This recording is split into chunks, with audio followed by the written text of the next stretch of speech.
Bismillahirrahmanirrahim. Elhamdülillahi Rabbil alemin. Ve salatu ve selamu ala seyyidina Muhammed ve ala alihi ve ashabihi ecma'in amma ba'd. Assalamu aleykum ve rahmetullahi ve berekatuh. Құрметті жамағат, келесі хадисте былай делінеді.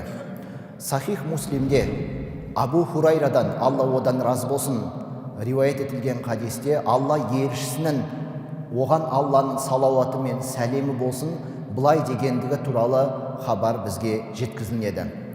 Ол жерде пайғамбарымыз Алланың оған салауаты мен сәлемі болсын былай дейді: әр дүйсенбі және бейсенбі күні адам баласының момын мұсылман істеген амалы есепке тартылады. Сол сәтте Аллаға ешкімді еш нәрсені серік қоспаған әрбір адамның, момын мұсылманның істеп қойған күнә қателіктері, кемшіліктері кешіріледі дейді. Тек бір-бірінің арасында кек ұстанып, ашу ызаға бой алдырып жүрген екі адамнан басқа. Сол кезде айтылынады екен, осы екеуінің бір-бірінің арасындағы мәміле жақсарғанға дейін, жағдайы дұрысталғанға дейін бұл екеуін қоя тұрыңдар делінеді екен бұйрықта. Осы нәрсе хадиспен бізге жеткен, риуаят етілген.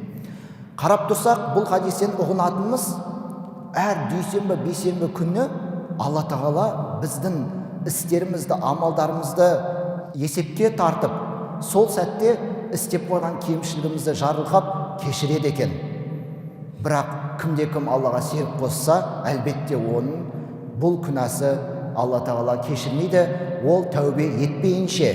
Және келесі сонымен қатар кешірмейді деп тұрған бұл хадистегі нәрсе, екі адам, екі момын мұсылман бір-біріне бауыр, егер бір-бірін ренжітсе, бір-бірін ашуландырса, кек сақтаса, ашу ызаға бой алдырса, және сонымен жүретін болса екеу арасында, Алла Тағала ол екеуінің ісін кейінге қалдырады екен. Қашан олар бір-бірін кешіріп, бір-бірінен кешірім сұрап, татуласып, араларын жақсарғанға дейін. Ал енді біздің күнделікті тіршілігімізде өкінішке орай момын мұсылмандардың арасында қаншама бауырларымыз бар, бір-бірімен ұрысып, жанжалдасып, кек сақтап жүрген қаншама момын мұсылман бауырлар бар. Тіпті туған ағайын туыстардың арасында да сондай орын алып жататын жағдайлар да бар. Сондықтан да біз момын мұсылмандар ондайға жол бермеуіміз керек екен. Бір-бірлерімізге кек сақтамайық, бір-бірлерімізге ашу ызаға бой алдырмайық, бір-бірімізден кешірім сұрайық, шынайы момын мұсылман бауырмал болайық. Соны бір-бірімізге үгіттеп, насихаттап жеткізейік. Ва ахиру дауана анилхамдулиллахи раббил аламин.